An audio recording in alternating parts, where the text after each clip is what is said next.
Ready to make a real impact every day? Join the Active Day Home Care team and help clients maintain their independence in the comfort of their own homes. Make a difference in someone's life as you provide essential daily assistance and protect their health and happiness. Earn up to $20 an hour and enjoy additional perks like optional daily pay, 401k, paid time off, ongoing educational training, and more. Join a team that values care, compassion, and your professional growth. Visit activeday.com to apply. Lowe's knows how to set off your July 4th with savings. Right now, buy one, get one free on select one-coat coverage interior paint via Visa gift card rebate. Plus, get two select 2 or 2.5 quart red, white, and blue annuals for just $10. Hurry, these July 4th deals won't last long. Lowe's, we help, you save. Valid through 7/9. Selection varies by location. While supplies last, excludes Alaska and Hawaii. More terms and restrictions apply. See Lowe's.com/rebates for more details. Stop right there. Yeah, you. If you like all things entertainment, current events, or Hollywood, then look no further. Creator to Creators, hosted by director Meosha of Horror Noir, interviews filmmakers and creatives from around the world. Join in on the fun, guest celebrities, and informative information to have as a creator. Hit subscribe and stay connected to Creator to Creators. Hi, everybody. Welcome to another episode of Creators to Creators. Today, we have a special guest. My name is Rebel ACA. All right. Welcome. Hey, how you doing? I'm fantastic. How do I say your name? Meosha. Yeah, perfect. Meosha. It's nice. That's like Japanese almost. Yes, it is. It's actually Japanese. Perfect. Okay, wow. Awesome. Very cool. I always love to start from the beginning, like I always say that your childhood is like, it kind of shows like paints like where you're going in life, like where you started from. So tell me a little bit about your childhood and what was that like growing up, and how did you kind of find your way into the music world? My childhood. Well, I had to try to shrink once about my childhood, trying to work out why I was fucked up at that particular stage. Sorry, I don't mean to swear. We do it a lot. But anyway, yeah. And I got to the end. He said, "No, that's your parents are not responsible. You sound like you got pretty good parents. My parents have been pretty cool, I guess. My dad just worked all the time, and so I never saw him really. But he built this kind of cool family business, which I'm even still involved in. And my mum is just hilarious.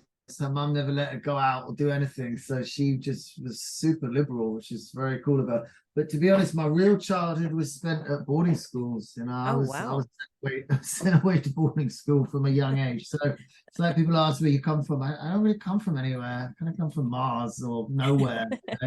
Other people, I learned this doing hip hop crews, actually, were like early on, like in 2000 and stuff, when I had a label and we had a hip hop crew that I was scratching in and stuff. The further we went from London, the more people who like come from somewhere, came from South London, came from North London, would get more and more anxious, more and more like intimidated, aggressive, like all this behavior. And I found it really strange. As a kid who grew up really nowhere, it's like everywhere's new. Do you know what I mean? No, sort of everywhere's a threat and everywhere's an opportunity, as opposed to, it's like I feel the same everywhere. I can't, there's no street I can walk down. It's like it's the opposite of hip hop. I don't come from the street, but the weird thing about boarding school, it's a really horrible experience. I had a really, really terrible time. Oh no. Well, you're split from your parents, which is really strange, especially as they love you. So it's like the world's not ready for this conversation yet, by the way. Certainly not in this country. There's a huge amount of resentment towards privilege, and it's regarded as a privilege to go to boarding school because it costs money. But it's you actually have some same mental health issues of people who've been put in care or went to prison. It's called survival mentality. It's a psychological condition because you're not in a safe learning environment. So you can't show weakness. You never, you're always trying to blend in. You never want to stick out. You never want to show that you don't understand something. So there's just all these mechanisms you sort of learn to sort of adapt. And mine was mostly single sex too. So it was mostly men. And then I had a really shitty time and got anorexia and was very unwell in my teens and stuff. Aw. Eventually came out. Yeah, I mean, that just sort of shows I've had all the privilege in the world, and like everyone's life is so relative. There's no sort of, all experiences are a real mix of goods and bads. But in theory, on paper, you would say, hey, this whole family should be cool. The dad works hard, he's made money as an accountant, they went to good schools, what could be worse? Actually, weirdly, my brother had anorexia before me too. So like, got two kids in the family who got like sort of, quite one of the most serious mental health conditions, because it's got the highest death rate of any mental health condition. And it's true, like there's good chance if my brother hadn't got me out of it, you get stuck in it. Anyway, childhood. So yeah, I was in boarding school, and some of it was okay, but at some point it became very, very, very miserable, and I was very, very badly bullied. Like there was a year when no one would talk to me. Like I hear people talk on the radio about the bullying they had at school, and honestly, I think it might have been quite bad what I went through, because it never really sounds like shit. But anyway, that's life, Anyway,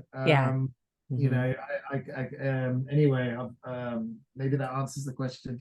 But you overcame that, and I mean, look at you now. I mean, you know what I mean? Well, would you say overcome it? I mean, where does rapping come from? I mean, you always got to have some kind of scar, because it's like, well, when did I start writing stuff down? I started writing stuff down when when I was about 14, and the bullying was very like there was a period for a year where basically, and I didn't tell anyone, but they put me in what's called Coventry just because I was too nice or something. I was like, it was horrible. But anyway, that's when the trueness of a piece of paper comes along, because if you really got nothing in the world, you got nobody, you still have a piece of paper and a pen, right? And you got yourself, then like the brutality of a piece of paper. Now I have to use it in a different direction. But back then, it was the only place I could really write down what I was thinking, so it stopped just being in my head, which is actually like a problem shared is a problem halved. It's like it's a really important step just to get it out of your head, even if it's not to another person. I would argue a lot of therapy is just based on someone listening,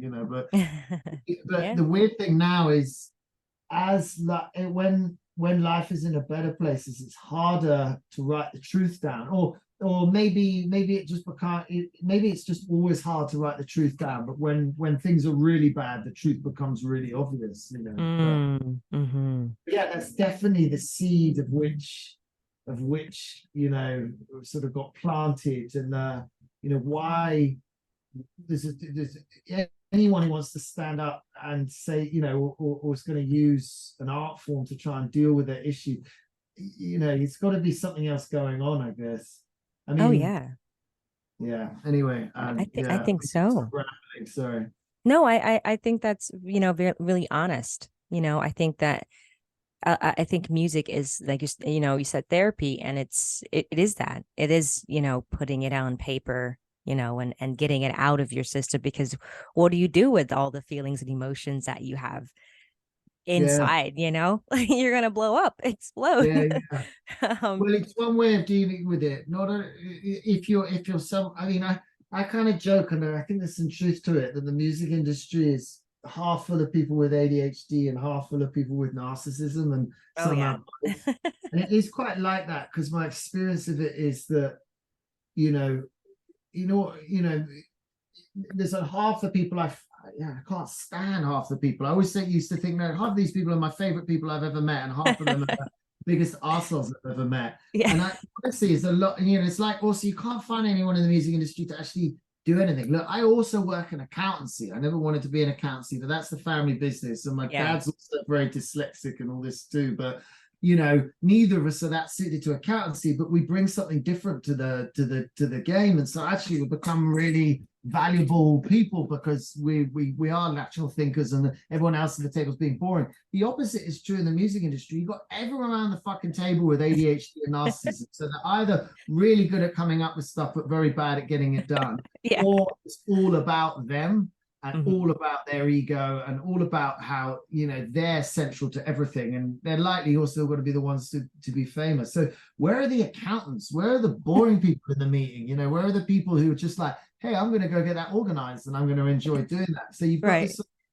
whole room full of all these crazy people. And then like, why ADHD in music? Because ADHD is better named attention-based interest. You're interested in, you're interested, if you like something, you will give it your attention for days on end. Yeah. And music just is one of the few things we have is that fascinating, and that unlike an actor too, I can do it on my own and listen back to it and be pretty happy with it. I don't need a stage. Anyway, I'm literally no, I love that. I like your thoughts. That these are good. This is good. This is really interesting. I really want to talk a little bit about your single. How did that come about? What was the process of making that? And how did you know, like, you know what, this is what I want. This is a hit. I'm going to put it out. Well, I wish it was, I don't know. We got so many tunes to put out all the time. I mean, it just, I was putting out one every sort of 6 weeks, but then it just so happened a load of things happened, and my sis passed and stuff been going on. But anyway, and then Rodney, who's on it, his mum died, and oh, sorry to hear that. Just so everything delayed this thing. So it was actually written a while ago. I would say it's 2018. No, it would have been 2017. I wrote the song with my friends, which is just a funky, like just a funky hip hop thing with my friends Pierre and little Roscoe. And then I wanted to do a song about migraines as we'd call it here, but because I get a lot of them, hence I'm wearing shades even now, because I use a computer a lot, like everyone, and it's definitely by wearing sunglasses I get a shitload less headaches. But I'm sorry. No, they're minor. My sister's died of cancer. I mean, it's fucking migraines. They suck. Where they really suck is they slow. I've now got mine a bit in better shape, but when you're having them once a week, you're losing a few days a week, and that's a lot of output. An American will understand that. That's a lot of my time earning money doing shit that is making my life quite work don't die, so there's a lot to do. So the process, so we kind of wrote it as a song. Then my friend Spragga, we were putting this album together, which ended up being his album. It started as a collaboration. It was called Chiliogon, and Easy Star Records released it, which was nice, and it went went to Billboard #1, so that's great. Awesome. And that's an amazing compilation album. So it was one of the songs that he then did. He written it originally with this sort of idea about migraines. He then added this chorus to it, sort of, because weed is quite useful for migraines, and so he sort of talks about that.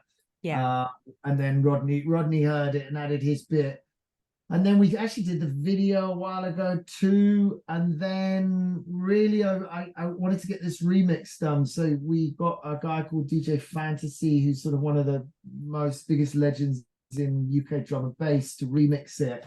Nice. It was nice. So it's sort of like a song should write itself, so usually it should happen a bit quicker than that, but this just sort of had steps and long gaps.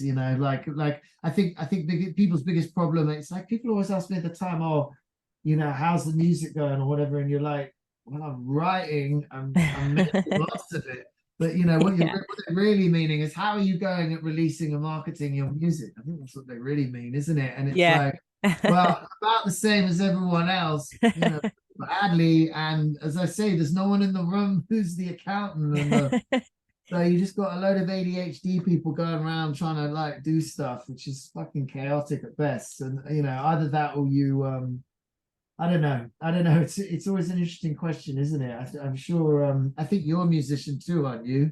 Well, I do film. I entertainment business. So I actually used to shoot a lot of music videos before I moved into films.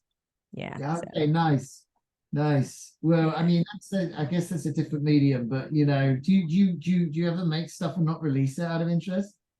Yeah, definitely. I've made some things and I'm like, I don't know, I just don't want to put it out. I sit on it sometimes, and sometimes I guess it just depends on what I'm feeling. But sometimes, I mean, I'm trying to be more like what my friend tells me. She says, just put it out. You just never know. It's art. Someone is going to take away something from it. So I'm like, you're Just right. that is true, but it's the sincerity. So that's the problem. Like, you know, what happens is you start writing something like Mygraine, and then you end up with like, oh wow, this is a really cool song, man. And then It you've got is. a duty to it. Then you've got a duty to it that it's like, oh, that happens on an album. You know, you start as it happened. You know, me and Spragga were just going to do a collaboration, and then we ended up with it's like, oh wow, this is like quite, you know, becoming quite an amazing collection of songs. You know, and then it's like bollocks. You know, it's like the responsibility increases. It's like there's a similar metric, which is like if music stops being fun, you know, if you take it really seriously, music, it sucks in a way, you know. And in a way maybe you're missing the point, because you get into that, well, if I'm not famous I shouldn't do it, and it's like, this is like the most amazing art form of therapy, and like, you don't run around the park because you're not as fast as Usain Bolt. I mean, you still run around the park, right? Right. So, Yeah. you know, you should make music if you find it a constructive and helpful and good thing to do, even if it's just for yourself, because people then get this ego thing that, oh, I'm a narcissist, or I don't want it to be. It's like, fuck that. If you're writing it down and making it into something is a way that helps you deal with it and no one deals with it, great. But the problem with it is that, yes, the more seriously you take it, the less it's, you know, more responsibility is, the more painful it is. It's argumentative. Everyone's always disappointed because so few people, I mean, so few people are making, I mean, even the people you meet who are, you know, legends or, you know, respectable stars, they live show to show, most of them in the industry. You know, that unless you're at the Sean Paul level or something, or you're, you know, even you're huge. So it's really difficult. But then at the other end, if you just do it completely for fun, like like we end up with a problem, you know. It's like, but yeah, okay, I can't just stick it out then, you know, because it's like then no one will give a shit, because nobody cares. I mean, rule number one of marketing, nobody cares. So you know, I mean, if you put it out without care, then nobody will care, and it will, you know, nothing. So it's a fucker. See, then you end up stuck between the two, don't you? Because you're just like, well, I won't release it then. Or, you know, what I'm trying to get out of too is everybody expects me to sort their shit out, because I seem to be better at getting shit done than my other very ADHD friends. Because I've now worked out all of my friends who I really like have got ADHD. I'm almost completely convinced now. But you know, it's like everyone will sort of hope you'll take their problems away. Yeah, but the thing, you know. Anyway, blah blah blah. I'm just rambling. No, but you have a great point about that. About like when you said a lot of people, you know, they don't, who are super talented, who don't actually make it at a certain level, or they're doing show to show. That's, you know, and it's true. It's the same way for film and acting world, you know, with hints and case in point, that the strike, the acting strike that's happening right now, SAG-AFTRA strike, and a lot of big celebrities are talking about like, yeah, I mean, you know, I make like 50 movies, you know, or 30 movies in the year, and I still have to I have to pay the bills. I'm not like, you know, whatever. And it's like, yeah, it's if you like, it's like if you love what you do, then, and don't have this like expectation on something like, oh, I want to get here. I think it's having that love for something that's going to keep you going, not the critics or what people are saying or the money.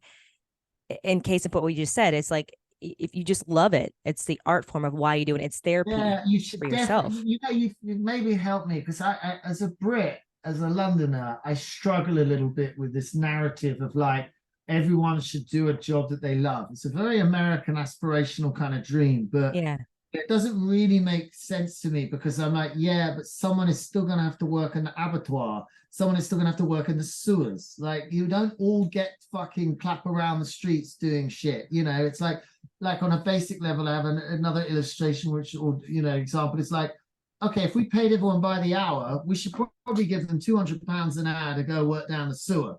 You know, that's a shit job. Yeah. So if someone's willing to do it and they need some money, it should be like, I'm going to go work down the sewers. But if you want to be a rock star, it's like a penny an hour. You know, it's like minus £10 an hour. You know, everyone wants, you get to be a rock star. So, you know, it ain't all bad. But you may have helped me a bit, because it's like, so I'm mixing up two things, but, you know, doing what you love, I just find it's a narrative that could be quite dangerous to the whole, work is still work. Right. Like even, working in the music industry, it's still fucking databases and admin, Right. Everyone's Right. like, I mean, you ask artists, I'm sure you do. I have good friends, struggling artists that's all they do, Yeah. I'm like that. I have other things in my life, and they fucking only get tiny, excuse my language, they only get tiny moments when they're on stage and they're having these really good moments, and they're busting their ass the rest of the time dealing with admin and nonsense, isn't it? So I think, but I like the idea that you shouldn't stop doing something you love because of money, because that's more the angle we're discussing it from that frustrates me. I've had so many friends say, oh, I don't sing anymore, I never made it, I don't play guitar anymore because I saw Mark not whatever, and you're just like, then you don't love it if you just stop, right? If you love something, that's a good point. You're going to continue doing it. I don't know. No, some of them do love it and they feel demotivated. It's usually if you've tried to make it, like you've tried to get somewhere with your music, and it's such a disheartening experience that no one gives a crap, and that maybe you're not as good as you thought you were, that you think, and maybe that sours your love, I guess. But yeah, I don't know. Well, I mean, we're in a business that is the most difficult business, the entertainment business is just difficult in itself. I mean, how it's structurally made and built, it's really not. I always tell my actor friends and people in the business, I always say, listen, we're in the most critical business ever. Like, it is the most it's the hardest business, but that's why you have to know, like, that's why a lot of people don't make it, because it is one of those things. It's like, well, why do you do it? Like, I think that's the question that you have to ask yourself. Why do you do what? Why are you doing it? To just make it? School. For me, I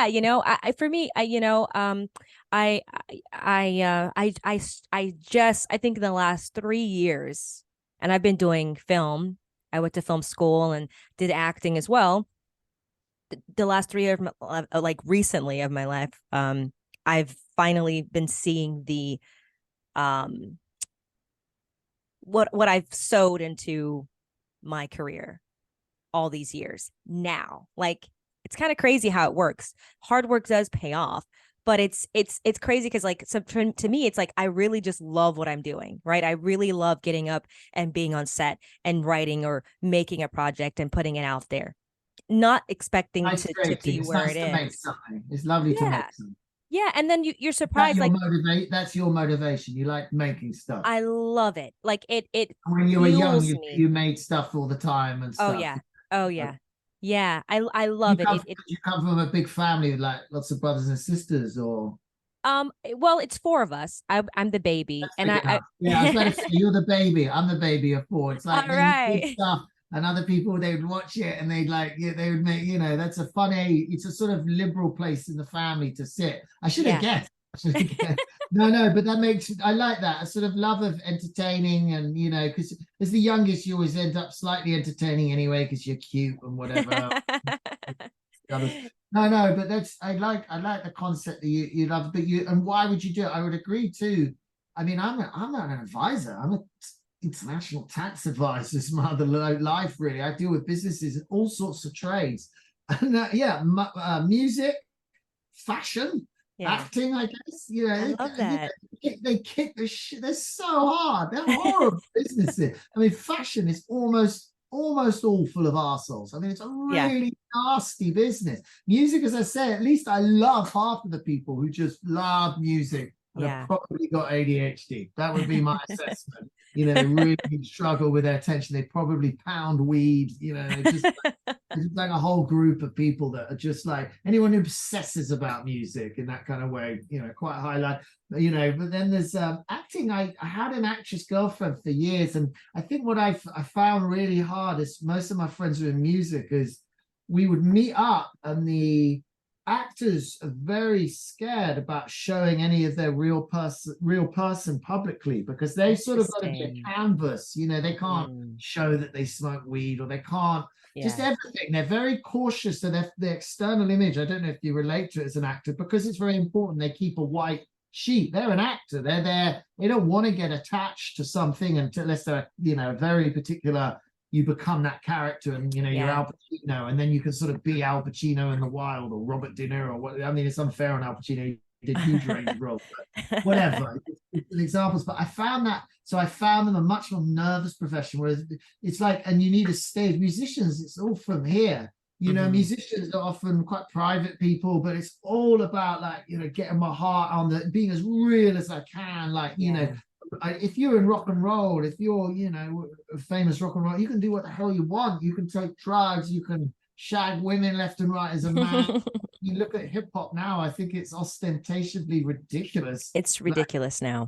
And the Brits have done it. The Londoners all jumped on, and it's not even just Americanism, because I adore my Jamaican friends, but some of their culture, I mean, seriously, it's like, it's a hard culture, Jamaica, but it's, sex and violence. That's what sex and violence, basically, how much can I, and how much, how dangerous am I, is basically what, that slave, the historical thing. I don't know, who am I to comment on, but those, the two like massive themes in America. It's money, sex, and violence. So we get money, sex, and violence, and then London rap, which is just obsessed with it at the moment, and for like 10 years has completely lost its voice to me.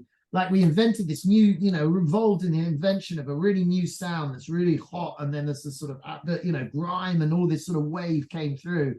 And what was amazing, I thought, great, we found our sound. But what was weird is we started talking about, it's like we lost the thing we had. The people like Rodney P, who's on the track. If you look up the history of British hip hop, Rodney P is the first British rapper to rap with this sort of British. His roots are in Jamaica, but he's an icon. He's like a massive legend. He's the most revered UK hip hop rapper. He's the man, and he did London Posse, which actually made it in America in the 80s and stuff. And then he was the first person to kind of find the British accent and the themes he rapped about. And then the whole sort of that spawned this whole generation of rap. But he was part of it, of course. It wasn't just him that had this really unique. And obviously we talked about the freaking weather and whatever, and these sort of deep themes, and it's mostly men who like it. It's actually a sort of a rare example of men being incredibly open about their feelings. I would say UK hop, it's called technically, which is probably what Mygraine, the hip hop version, would fall in. It's not actually modern hip hop, it's UK hip hop, as it's called, which is a kind of tiny scene that never made any money, but it has a few famous bits of it, and it's an amazing scene. But yeah, I don't even remember what we're talking about. So no, I love it. I love it. So I always like to ask, it's a pretty fun question. And, if you could perform with anybody, any artist, living or dead, who would it be and why? Perform or collaborate? Or collaborate, either one. Collaborate, I mean, it would have to be like Eminem or someone. No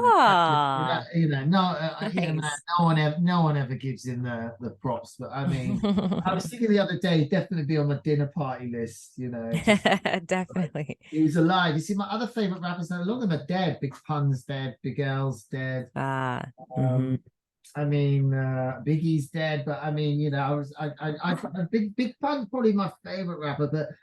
Who would I like to perform with? I guess I don't. You know what? The truthful answer at the moment is I formed this new crew. So this thing actually really might go somewhere, because I don't know. People just keep getting excited about it. It's got a good name. It's called EADHGs. So it's a hip hop crew. There's 3 core rappers, which I'm one of. Rebel ACA.